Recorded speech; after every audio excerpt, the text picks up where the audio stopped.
Well, anyway, we're going to talk about warfarin reversal options. And when you get out of here, you're going to say, what? I never heard this before. Come on, guys. Come on, guys. Now, here are the Canadians. I wanted to tell you about Stuart Swadron, who's now the residency director at USC, who's a Canadian doctor who actually made good down here. And now he's associate director of the department. USC Department of Emergency Medicine has 54 house staff in emergency medicine. They used to have 72. They had an internship and 3 years of residency. And it was the biggest program in the country for sure. Any of you graduates, well, Grace is a graduate. Any graduates from USC here? No? They're so smart, they don't know. Warfarin reversal options. Let's go through this. Let me just give you a little basic refresher. We give warfarin to screw up people's liver's ability to make factors 2, 7, 9, and 10. 2, 7, 9, and 10. So warfarin inhibits the production of 2, 7, 9, and 10. If we give excess vitamin K, we will tend to reverse that process, and it will make 2, 7, 9, and 10. 2, 7, 9, and 10 are important on the extrinsic limb of the clotting cascade. I'm sure most of you routinely review the clotting cascade thing. Alternate. 1 week the clotting cascade, the other week the Krebs cycle. Just refresh these important concepts in our minds. External limb of the clotting cascade, internal limb of the clotting cascade, final common pathway. Everything in emergency medicine that matters is on the external limb of the clotting cascade. That's where warfarin is. That's where we measure the effective warfarin with the INR. People who have liver dysfunction, one of the most sensitive tests for liver dysfunction is measuring a pro time, which is looking how it's producing 2, 7, 9, and 10. DIC is on the external limb of the clotting cascade. The external limb of the clotting cascade is triggered by tissue damage, blood vessels break, they release into the bloodstream some tissue thromboplastins. A brain injury, you get phospholipids go into the bloodstream and trigger this process. Other things pathologically that trigger the process are like fetal tissue, meningococcal bacteria, so you get meningococcemia, which is a DIC process. So DIC is on the external limb of the clotting cascade. So if we were, and so in that process, we make all of these microclots, we consume the clotting factors, and we consume platelets, and we consume fibrinogen, and we shower all these little microemboli into the capillary beds of the lungs, so you get ARDS, renal failure, those kinds of things. And in the ultimate DIC is like meningococcemia, where we see that people who survive that often lose their limbs because into their capillary bed of their extremities was showered all of these microemboli, which results in ischemia distal to that where those emboli landed. So they wind up with black fingers, black toes, black feet, those kinds of things, and they often wind up with amputation. So there's an ischemic element to DIC. But there's also a bleeding element to DIC because we're consuming all of these clotting factors in the process, so that the manifestations of DIC could be all of this ischemia, or it could be excess bleeding, and we usually see it as excess bleeding. That's all measured on the external limb of the clotting cascade, and you can envision if somebody had DIC, how we would measure it. We would measure the pro time. We would measure the platelets because they were being consumed, as the platelets would go down. We would measure the fibrinogen because that's what makes the clots. The fibrinogen would be consumed, that's going down. We would measure fibrin split products because as the clots are lysing, fibrin split products are going up. One of them in particular we know is D-dimer. So when you have a clot, you're looking for the evidence of that clot dissolving, so that's the D-dimer. All of that is external limb of the clotting cascade.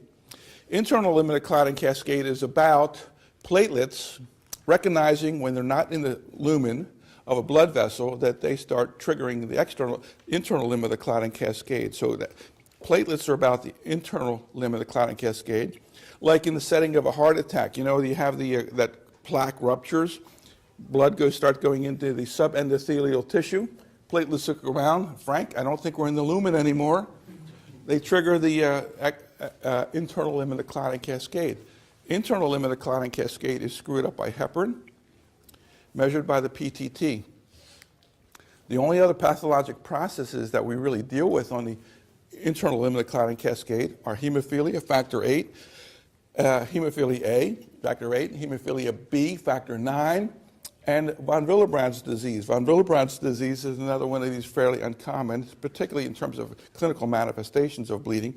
And von Willebrand's disease is about von Willebrand's factor, which basically carries factor 8 in the bloodstream, and also it helps platelets recognize where they are. So those two things are issues on internal limb. So there's no medicine here that affects us. You'll never make the diagnosis of, hey, do you know you have hemophilia? No, you're not going to make that diagnosis. Everybody knows about hemophilia when they're born. Do you know you have von Willebrand's disease? You may make that diagnosis occasionally in the nosebleeder, like this doesn't stop and recurs, et cetera, et cetera. And the only other thing that can go wrong in the of the clotting cascade is heparin overdose. Well, where are you going to get a heparin overdose? You're not going to get a heparin overdose. That's the only thing that can screw up. So emergency physicians should be allowed no more than 5 PTTs a year. That's it. You're at your limit. Because everything you're interested in is on the external limb of the clotting cascade. But we typically measure them together. Everybody does proton PTT. Doctor, don't you want a proton PTT? Proton PTT, proton. It appears to be one test. We don't separate out one test because hematology is hard. Hematologist is for the hematologists, the smart doctors kind of thing. They know the difference, but we certainly don't. But the fact of the matter is there's no necessity. But let me give you one example, however. If you have somebody who's got an INR of 11 because they've got way too much warfarin on board, the final common pathway is affected. And the external limb and the internal limb are measured by 2 separate tests, ProTime and PTT. But when you screw up the final common pathway enough, this other test becomes contaminated to a sense, so that you have a huge INR, huge warfarin overdose kind of thing. Both tests will be abnormal, ProTime, PTT. But you have not learned anything further about what to do. But you have seen ProTimes and PTTs both come back abnormal in the setting of one of these limbs getting really screwed up because there is this final common pathway. So that would just reinforce the behavior. That's why we order both tests. But that's really not the reason to do it. We don't care about what's happening on the internal limb of the clotting cascade. So warfarin, we see these overdoses or not overdoses or out of control, or why you come in bleeding and your INR is 7 when it used to be 2 kind of thing, and we're supposed to respond to that kind of thing. So you're supposed to issue is, the answer on the board exam is, what do you give somebody who's actively bleeding, who's on Coumadin? And the answer is, well, that's going to be too slow because vitamin K is going to take you're going to still give that, but what are you going to do to stop the bleeding right now? We're going to give fresh frozen plasma, right? Because fresh frozen plasma, when that was sucked off the bag of blood, had 2, 7, 9, and 10 already in it kind of thing. We're going to stimulate the liver's function to make more 2, 7, 9, and 10 by trying to reverse the effects of warfarin by giving vitamin K. We're going to do both of those kinds of things. But the actively bleeding person, you're supposed to passively give these clotting factors, which is in fresh frozen plasma. That is the answer to the question in the exam. I'm going to suggest that that is the wrong answer. Now, this paper in its preamble also mentions each unit of fresh frozen plasma raises the coagulation factors 3 to 5%. Remember yesterday we talked about how little each unit of fresh frozen plasma will raise the clotting factors. By the time you have a person who is bleeding as a result of too much warfarin, once prolonged bleeding has occurred as a result of excess warfarin, it takes 10 to 20 mLs per kilo of fresh frozen plasma to restore clotting factors to the needed levels. That's 4 to 7 units in a 70-kilogram adult. That is the truth. And we'll see what happens when people don't use those amounts. Here's a nice paper. Number 1, Massachusetts General Hospital. You would think that these are smart people. MGH, big, smart doctors. 121 patients with mild to moderate prolongations of the PT. The median amount of fresh frozen plasma given was 2 units. Average was 2.7 units. And what did they accomplish by giving these whopping 2 units of fresh frozen plasma? The mean decrease in the pro time measured within 8 hours was 0.2 seconds. 0.2 seconds, a big improvement. Normalization of the pro time occurred in 0.8%, less than 1% of the people in the study. Correction to at least half of normal occurred in 15%. They found no dose-response relationship was noted. That's because they gave no dose. You need to give a dose to find a dose-response relationship. According to the book, you need to give 7 units of fresh frozen plasma to undo these situations. So number one, we give too little. We give too little when we give it. Number two is a similar paper. Mayo Clinic, they're supposed to be smart over there. This is about warfarin-induced intracranial hemorrhages. So the idea is your INR is 6, you're bleeding in your head now. We want to stop this bleeding from occurring to limit the amount of compression, compromise, et cetera, et cetera. So this is 45 adults with non-traumatic intracranial hemorrhage. Median duration of the infusion. Now remember, if we're given, these guys gave 5 units, a whopping 5 units of fresh frozen plasma. How long did they transfuse it over? 6.25 hours. 5 units of fresh frozen plasma given over 6.25 hours. Like what's, where's the, isn't there some urgency here kind of thing? Are we concerned about giving basically a liter of fluid that is going to require 6 hours to give this thing?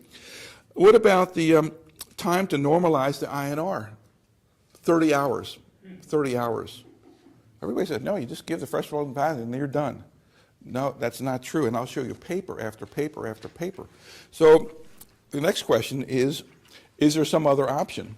And yes, there is, and I'm going to ask you whether you're familiar with prothrombin complex concentrates. Anybody ever hear of prothrombin complex concentrates? You've heard of this?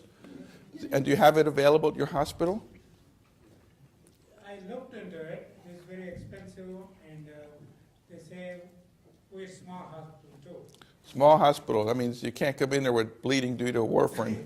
So they do, we can order it. You can order it. Is it order it from some other place and Yes. it arrives? Yes. Okay. Prothrombin complex concentrate has factors 2, 7, 9, and 10, the same things that are in fresh frozen plasma. It has some factors more than others, like not all the factors are equally important. 7 is particularly important, more so than some of the others. You'll see there a list of these prothrombin complex concentrate products. They were developed to treat hemophilia B, factor 9, because they have 2, 7, 9, and 10. So if somebody came in with hemophilia B and was bleeding, this would give them. And the treatment was expensive. This stuff would cost about $3,000 to treat somebody who was bleeding from hemophilia B. But little is known of these products with regards to the reversal of warfarin. We think the answer is fresh frozen plasma, and I'm going to show you that that really isn't the case. Number 3 is a comparison of vitamin K, fresh frozen plasma, and prothrombin complex concentrates in intracranial bleeding. Again, urgent. It's a German study, 55 patients. Let's look at the results here. An INR below 1.5 within 2 hours of treatment here was kind of what they were looking for. 84% of those receiving prothrombin complex concentrates with or without vitamin K or fresh frozen plasma reached that goal, 1.5 INR. How did the patients getting fresh frozen plasma do? 39% of those getting fresh frozen plasma with or without vitamin K got their INR down to less than 1.5 within 2 hours. We're talking about 39% versus 84%. 39% versus 84%. How many people given only vitamin K got their INR down to 1.5 within 2 hours? None. Zip. Zero. None. When compared with fresh frozen plasma or vitamin K, prothrombin complex concentrate use was associated with a reduced likelihood of hematoma growth. You see all of these papers now talking about factor 7A, and they were going to use it in people who are bleeding in their head, trying to stop that bleeding, trying to decrease that hematoma and the neurologic consequences of that. So this is that, what was it called, Nova 7? You see all these commercials for Nova 7? That study was stopped because it didn't result in any clinical outcome difference when it was used. It's made the hemorrhage smaller, but clinical outcomes, no difference. Let's look at a few other papers that reaffirm this. Number 4, urgent reversal of warfarin with prothrombin complex concentrate in a journal that most of you subscribe to, the Journal of Thrombosis and Hemostasis. They first of all note that there's problems with fresh frozen plasma. You need to defrost it. It's going to take 20 minutes in most settings to defrost it. You have the issue of potential volume overload. 7 units is going to be 1.5 liters of fluid, heavily in protein, you're going to have to give this person. And lastly, the questionable effectiveness of fresh frozen plasma in this setting. So in this paper, they use Proplex T, one of the trade names of this 27910 prothrombin complex concentrate. Now these patients they needed to rapidly reverse their warfarin. They had CNS bleeds or GI bleeds were the most common cause. Look at the INR in these people. 11.7 was the mean INR. So that's up there. They gave them a dose, which is listed there. All patients also got vitamin K, and half of them got fresh frozen plasma. So they all got prothrombin complex concentrate. They all got vitamin K. Half of them got fresh frozen plasma. The results, INR mean was 1.4 within 1 hour. Within 1 hour, a prothrombin complex concentrate. You give this stuff within 1 hour, you're back to a good number, not a great number. How long did it last? It lasted at least 24 hours. INRs were below 2 in all patients given this stuff except 2 immediately after treatment. What about concomitant use? Concomitant use with fresh frozen plasma did not affect the outcomes. What about the people who just got... So this basically showed that adding fresh frozen plasma didn't matter to the rapid reversal effect of prothrombin complex concentrate. So let's go now to the 2005 guidelines of the British Community for Standards in Hematology. Do you have that in your book there? The 2005 guidelines? Is that in your book someplace? Is it? I got a couple of phrases here. Like, read the quote. Reversal of anticoagulation in patients with major bleeding requires administration of a factor concentrate in preference to fresh frozen plasma when this is available. That's the British guidelines. In preference to. I wasn't aware of this. I don't even know where this stuff exists. But here are the Brits. That's what they say. They also say IV rather than oral vitamin K. We'll show you the papers that defend that. And when vitamin K is given, we're talking 5 to 10 milligrams. So this is everything that you need to do for somebody who's actively bleeding, serious bleeding. You give them prothrombin in preference to. And if you're going to give fresh frozen plasma, you're going to give 1.5 liters of that stuff. You're not going to mess around with 2. Let's go to this. You got this in your thing here? Yeah. So this is the same thing. This is the American College of Chest Physicians. Their recommendations, and we're going to read from the bottom up. Life-threatening bleeding.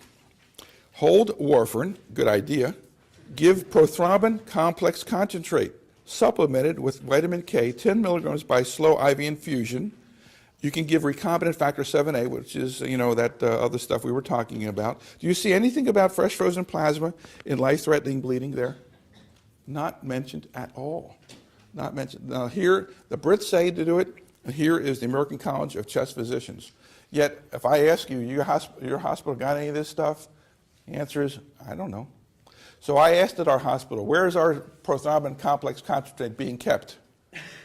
So I went down to the hematology department, and they said, no, we think it's in the pharmacy. I went to the pharmacy, he said, no, we think it's in hematology. The fact of the matter is, we don't have it. And yet, we're talking about people whose lives are on the line. This is life-threatening bleeding. And this stuff is not in our hospitals. And I'm concerned about, doctor, did you give the recommended treatment for life-threatening bleeding as recommended by the American College of Chest Physicians or the British guidelines? Did you give that? No, I didn't. Why didn't you give that? Are you aware of the guidelines and recommendations? Yes, this is in this country, yes. It was used for these hemophilia B patients. And they also mentioned you can use, it says, hold warfarin therapy and give prothrombin supplemented with vitamin K. Recombinant factor 7A may be considered as an alternative to prothrombin. Now, that is available in this country. That's called, what is the trade name for that stuff? Factor 7A? No. You know, I'm blocking it, but it's out there. The fact, and this is also expensive, you know, several $1,000s. What's that? That factor 7 is like 20 grand. Factor 7A. No, it isn't. It's not. It's in the 2s and 3s. Oh. And this is the stuff that they were using like crazy in Iraq to stop all of this organ bleeding kind of thing until they found out that there was a subset of people who were getting thrombosis, PEs, those kinds of things. But it was being used in like water because of these bleeds in the liver that they couldn't control, et cetera, et cetera. So they were using it a lot there. I'm having a little brain infarct here in terms of not remembering the trade name.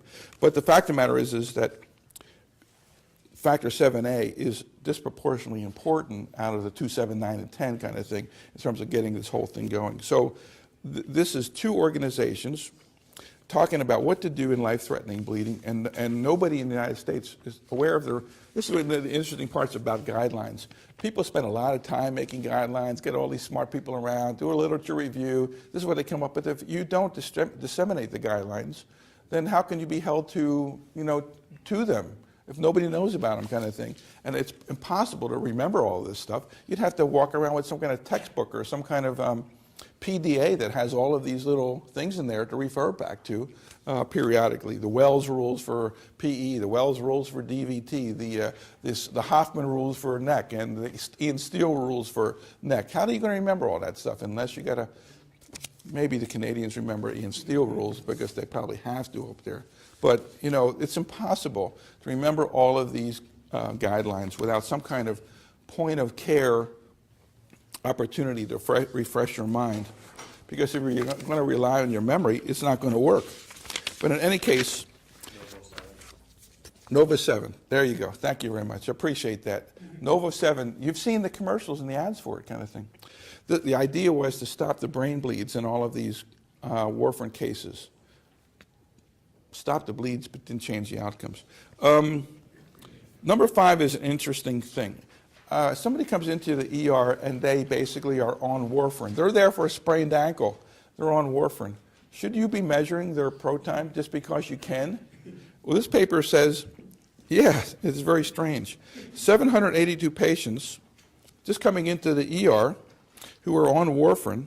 The INR was below 2 in 43%, which is considered subtherapeutic, and over 3 in 29%. So they concluded that 72% of the people who were on warfarin were on one side or the other, but weren't in the center where they thought they ought to be. They also said that in this study of just people, all people coming into ER on warfarin, INR was over 5 and 11%, and of those, 40% of that 5% needed some kind of, were bleeding and needed some treatment. So they concluded, they advised that it be measured in all patients on warfarin. That's kind of hard to accept. And if Jerry was here, he'd say, are you serious? There should be an indication for measuring something, like you have some suspicion that it's going to be outside the range of normal. Yet every one of us has seen the warfarin mistakes, or not necessarily a mistake, because we'll show you that there's some drugs that can push the stuff outside of the range of normal pretty easily. But these people come up with a kind of a provocative suggestion that a lot of people are outside the range of normal and probably should have their INR measured, no matter what the heck they're there for. What about parenteral vitamin K? Why would you give this stuff IV or by shot when its job is to start the liver making more of these factors? So you wouldn't think it would matter whether the liver got this stuff in 15 minutes or 5 minutes or a half an hour. It wouldn't matter in terms of reversing this stuff. And number 6 actually is a great look at this concept. The meta-analysis of 10 randomized trial involving about 500 people and 11 non-randomized trials. And look what happened here. In the subset of people who had INRs between 4 and 10, They compared oral vitamin K, IV vitamin K, sub-Q vitamin K, and controls. Oral vitamin K, 82% of them got back to a decent INR when given orally. So that's pretty good. When they looked at IV, 77%. So IV and oral were the same in the people who had INRs in the neighborhood of 4 to 10. Subcutaneous was bad. 31% of them got into the range they needed to be. No paper says give subcutaneous vitamin K. Controls, 20%. Now, the other part of this paper, they were looking at people who had INRs over 10. And they wanted to give them an INR less than 4. Here's where they make this distinction.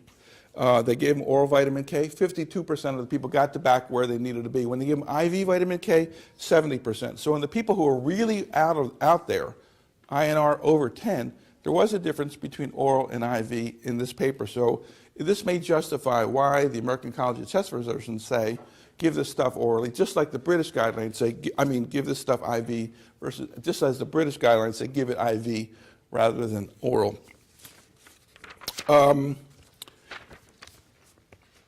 Why? But IV vitamin K is a black box around the United States about this stuff will kill you.